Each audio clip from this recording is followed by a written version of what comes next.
Bueno, entonces hoy vamos a hacer la introducción al tema de organización. Em, aquí pues vamos a tocar como los temas más básicos de la organización, que vamos a ir en más detalle con las subsiguientes semanas, que muy posiblemente es lo que más tiempo nos tome porque es bastante amplio. Em, entonces, ¿qué es la organización? Uy, está en el camino. Ok. Organización. Es la estructura intencional formalizada de roles o posiciones. Yo sé que ustedes, la mayoría trabaja o tiene alguna experiencia laboral.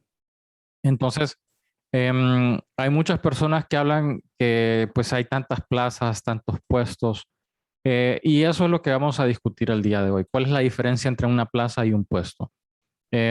¿Cómo funciona el organigrama? ¿Por qué es importante tener una organización? Y la diferencia y la distinción entre una organización formal e informal.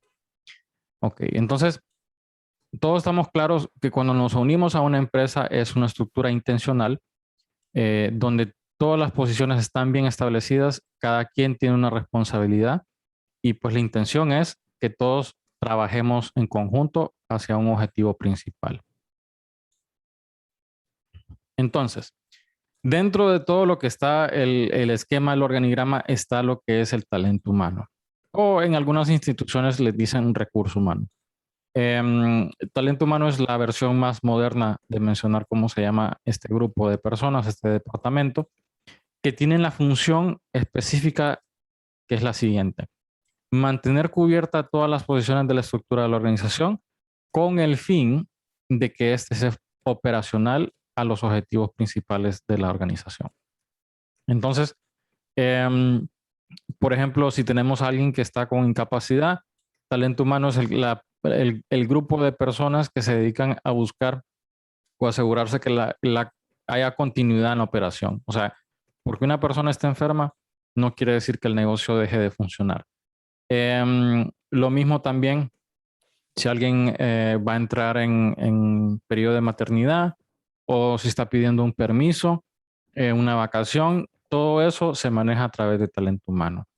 La idea es de que este departamento, como está integrado de personas muy preparadas para el manejo de personas, em, estas pues ya saben cómo va a ser el trato con las personas, qué es lo que tienen que hacer para que la operación continúe y quiénes son las personas indicadas para hacer el trabajo.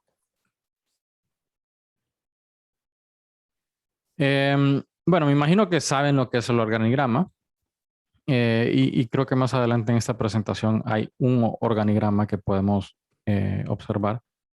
Pero el organigrama prácticamente es el mapa de cómo está establecido la organización. Tiene sus trazos amplios y sus trazos cortos, donde establece pues las diferentes particularidades de la autoridad dentro de la organización. La intención ahí es que si nosotros miramos el organigrama, podamos saber quién es nuestro supervisor inmediato, quién es el supervisor de ese supervisor nuestro. Eh, También para definir pues los parámetros de autoridad que tienen las personas dentro de la organización y dentro del departamento al que yo pertenezco. Em, También está dentro de lo que es el organigrama el descriptor de puesto o la descripción del puesto. Diferentes personas lo mencionan de diferente forma. Pero prácticamente el descriptor de puesto es las responsabilidades y las funciones que cada funcionario dentro de ese puesto pues tiene. También establece pues más detalles sobre la posición. Por ejemplo, la capacidad y conocimientos que se requiere para que esta persona ostente el puesto. Asimismo, también pueda que define cuántas plazas hay dentro del puesto. Miremoslo de esta forma. Vaya, si nosotros estamos en un departamento de contabilidad, van a haber varias personas que ostenten el puesto de auxiliar contable. Obviamente, pueda que la estructura de la organización, pues ahí va a depender un poco ¿qué es lo que va a hacer cada auxiliar contable? Pueda que lo definan por región. O sea, a fulanito le toque región norte y a Mengano le toque la región sur. Pero sin embargo, las funciones y las responsabilidades van a ser similares. La única distinción es la separación, pues, que hay una regional, ¿no? Entre norte y sur. Em, pero en este ejemplo hay dos plazas cubriendo el mismo puesto de auxiliar contable. Ok, entonces, si miramos aquí, este es un organigrama, como nosotros hemos visto en muchas instituciones. La cabecera o el puesto más alto normalmente lo tiene el gerente general o un presidente, dependiendo cómo está estructurada la parte legal de la empresa. Bajo de este están sus gerentes o vicepresidentes, y estos vicepresidentes están con cierta responsabilidad, ya sea de la parte financiera, de la parte operativa, o incluso hasta puede haber una estructura regional, una sucursal que digamos, por distinción de donde estén ubicados, haya una diferencia.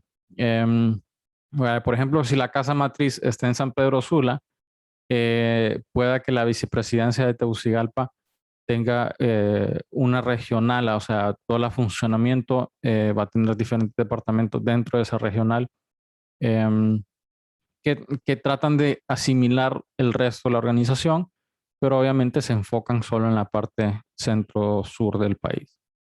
Por dar un ejemplo, ¿no? Y luego después tenemos los gerentes divisionales que están en cada área. Es decir, si tenemos un vicepresidente financiero, pueda que adentro de su gerencia pueda haber la gerencia contable, la gerencia financiera, la gerencia de inversiones, entre otras gerencias que pueden existir adentro de esta organización. Em, y después, debajo de esas divisionales, hay departamentos. Por ejemplo, en la contable pueda que esté una sección de manejo de cuentas, puede que en otra sea manejo y transacciones internacionales, entre otras, ¿no? Em, la idea aquí es de que nosotros conozcamos específicamente quiénes van a ser las personas a las cuales nosotros respondemos. Vaya, por ejemplo, viene el jefe de otro departamento a mi departamento y me quiere dar una orden. Eso no es correcto. Yo puedo aceptar y decir, mire, mi jefe no está, y entonces, pero cuando regrese yo le voy a mencionar lo que usted está pidiendo, solicitando, y muy cordialmente, pues uno dice eso, o sea, simplemente no tienen autoridad dentro del otro departamento. Lo único que pueden decir es, mire, voy a hablar con su jefe para asegurarme que se haga el trabajo. No pueden venir una persona de otro departamento a dar órdenes. Eso es la distinción, pues, en una forma u otra, de lo que es la organización formal y la informal. Voy a dar un ejemplo de una organización informal. Imaginemos que vamos a un mercadito. Em, la misma persona que está en caja es la que está encargada de hacer el inventario. También está encargado de abarrotar los estantes. O sea, esta persona no solo tiene la responsabilidad de cobrar y atender al cliente, sino que también asegurarse que toda la mercancía esté a simple vista de los clientes. ¿Qué sucede? Que como hay una transfusión así de responsabilidades, em, esa organización es informal porque no una sola persona es responsable de la caja. Sin embargo, si vamos a una empresa formal, ustedes van a encontrar que muchas organizaciones establecen esa formalidad por el mismo hecho que la caja es un punto donde pues pueden haber muchos robos, extravío de fondos, entre otras actividades que se trata de evitar. Y posiblemente no sea el funcionario que está responsable de la caja el que cometa los errores, sino que es normal cometer errores. El factor ahí es que el que está en la caja es el único que puede manipularla y tratar de que, pues, si es una persona responsable, pues cumpla con sus obligaciones y sus responsabilidades. Em, entonces, otro ejemplo de una organización informal es cuando vamos a un negocio familiar y, por ejemplo, el hijo o la hija hace alguna función y después el padre llega y cumple la función por esa persona, em, toca limpiar o barrer y entonces uno de los familiares empieza a barrer y pues realmente no hay una distinción quién está responsable por cada actividad. Em, entonces, esa es la diferencia. Pero miremos la definición, pues, formalmente. Dice, organización informal es la estructura intencional de roles en una empresa organizada de una manera establecida. Y luego la organización informal es una red de relaciones interpersonales, o sea, tenemos alguna afinidad y por eso nos juntamos a hacer el negocio, que surgen cuando las personas se asocian entre sí. O sea, nos reunimos, por ejemplo, si yo los pondría a trabajar en grupo, eso sería una organización informal porque no habría una persona que esté destinada a ser el gerente de ese grupo. Y muchas veces los grupos no quieren que haya un jefe. Em, Posiblemente haya informalmente un líder, pero eso ya es distinto, otro tema. Ok.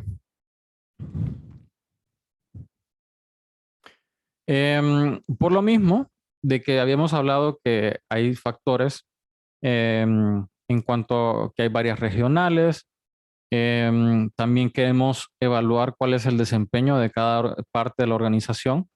Entonces, muchas veces hacemos que la organización se divida en divisiones o departamentos, dependiendo del tamaño de la organización, con el fin de que podamos evaluarlos de una manera ecuánime. ¿Ok? Yo no puedo venir a comparar el trabajo de un auxiliar contable con una persona de caja. Son funciones muy distintas. Entonces, los valores para yo evaluarlos tienen que ser distintos. Em, Tal vez en cuanto hay ciertos factores, vaya como la puntualidad, si están utilizando el uniforme correctamente, que esos pueden ser generalizados.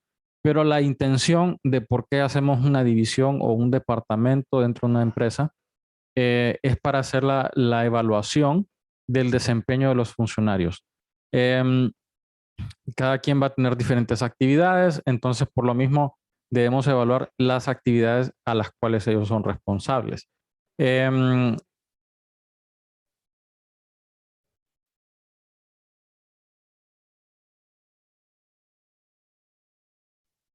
entonces, lo que tenemos que hacer pues es tratar de buscar que esos indicadores sean basados en las personas a las cuales vamos a evaluar.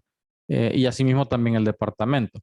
Vaya, si estamos evaluando al departamento de ventas, lo que voy a evaluar es si están haciendo las ventas en cierto producto y los empleados que tengan este mismo puesto. Simplemente de esa forma. También eso ayuda en cuanto a si, digamos, tenemos sucursales regionales, de que si el desempeño de un lugar va a ser muy distinto a otro, y entonces ahí pues hay que adaptarnos también a la clientela y ver cómo se puede desempeñar mejor las personas. Ok.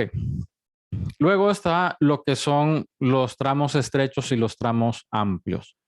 Em, Esto es más que todo en cuanto a la definición de cómo está estructurado el organigrama. En cuanto a los tramos estrechos, es cuando, digamos, tenemos a dos personas haciendo una función y encima de esta persona tenemos un supervisor inmediato. Este supervisor inmediato tiene la responsabilidad de estas dos personas y sobre este supervisor inmediato tenemos un gerente. ¿Ok? Esto lo que permite es que haya más control sobre el personal, asegurándose que todas las personas están cumpliendo con sus funciones y que nadie está holgazonando y no están pues solo devengando el dinero, sino que todo el mundo está trabajando en función a los objetivos. Sucede que hay una muy buena comunicación, o sea, sucede un problema, el funcionario le dice al supervisor inmediato, el supervisor inmediato le dice al gerente, hasta que llega a la cúspide y le llega al gerente general para que, pues, dependiendo del problema, una persona pueda rápidamente actuar y tomar una decisión al respecto. Em, pues dentro de las desventajas es que como hay tantas estructuras, pueda que un problema llegue hasta la gerencia general cuando ésta pudo haber sido solucionada a un nivel más bajo. Hay muchos niveles administrativos y hay un poco de burocracia. Muchas veces miramos esto en las instituciones gubernamentales, donde tenemos muchos supervisores y muy pocas personas que hacen la función en sí. Pues esto también hace que los costos de la operación sean más altos porque tenemos varios supervisores supervisando poca gente. Y pues eso no es eficiente. Entonces ahora miremos tramos amplios, ¿ok? En cuanto a los tramos amplios, vamos a tener muchas personas haciendo diferentes funciones. Aquí pueda que la única distinción es lo que mencioné anteriormente, que los ponemos a trabajar en base a situaciones regionales. Los de la zona norte, la zona sur, zona occidental, zona oeste. ¿Ok? Incluso hasta podemos tener más regionalidad y que ponemos estos dos departamentos juntos, etcétera, etcétera. Vamos dependiendo cómo esté la situación de la empresa y en qué lugares está operando, vamos haciendo la separación. Aquí el problema, bueno, algunas ventajas es que el empleado o el funcionario va a tener un poco más de libertad en su toma de decisiones y va a tener que actuar en base a ciertos reglamentos, ciertas normas que establece pues la organización. Aquí es cuando, digamos, vamos atención al cliente y rápidamente pues nos pueden solucionar porque existe un parámetro al que ellos tienen que seguir. Entonces, ¿qué obliga a esto? Que la organización, los gerentes, los dueños de la empresa establezcan políticas claras. Esto en sí es una ardua tarea porque los gerentes tienen que empezar a pensar visionariamente hacia futuro y establecer esas políticas para proteger la empresa y para dar un buen servicio. O sea que tiene que haber un equilibrio. Y pues también los subordinados, como tienen tanta capacidad, tanto poder de toma de decisión, van a tener que ser seleccionados de una manera más cautelosa, asegurando que todos sean personas responsables y que no se vayan a aprovechar del sistema. Las desventajas, pues entre una de ellas es eso, que algunas personas se vayan a tomar esa autoridad más allá de lo necesario y empiecen a hacer actividades pues no correctas. Les voy a poner un ejemplo de una persona que tuve que despedir. Había un servicio al cual se brindaba a los clientes que era gratuito, pero sin embargo, la persona cobraba para que él agilizara el proceso. Agilizar el proceso no costaba nada para nadie, pero esta persona le cobraba a los clientes y les hacía creer que era un costo que la empresa cobraba para que el proceso fuera más expedito. Obviamente esta persona pues se le encontró culpable de que estaba haciendo pues cosas de fuera de orden, ¿no? Pero eso suele suceder cuando pues las políticas no están claras y las personas se pueden aprovechar del sistema. También existe pues un riesgo que haya pérdida de control, de que si las personas se están tomando provecho del sistema, no van a ser los únicos y pues hay que tratar de evitarlo a través de buenas políticas.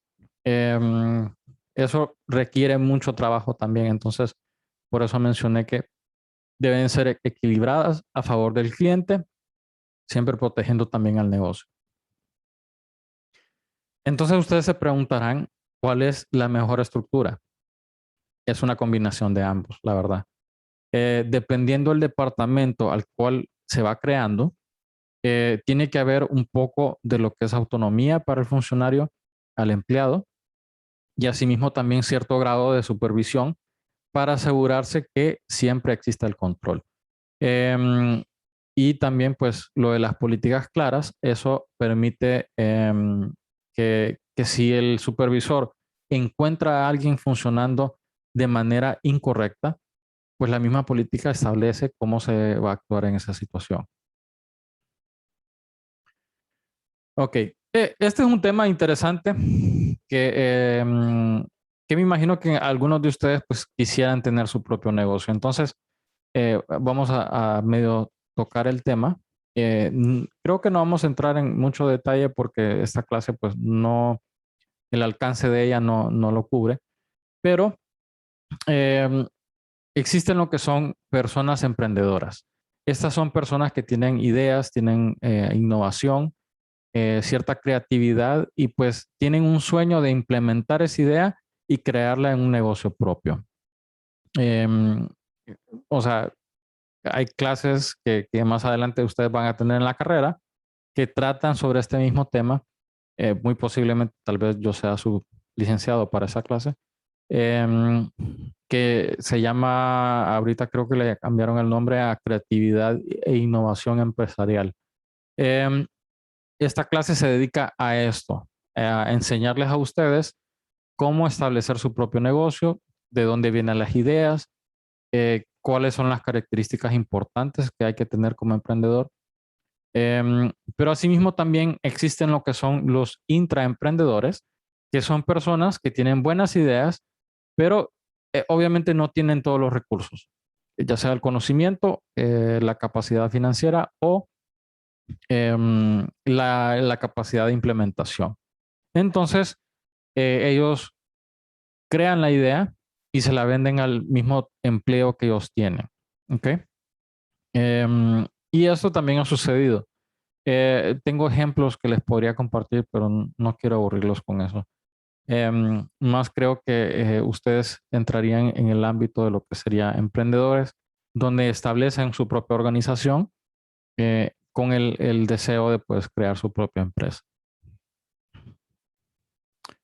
Y bueno, eso es todo lo que les traigo por el día de hoy. Realmente es bastante contenido para un primer día en cuanto a este tema. Bueno, no sé si tienen alguna consulta o alguna pregunta sobre esto.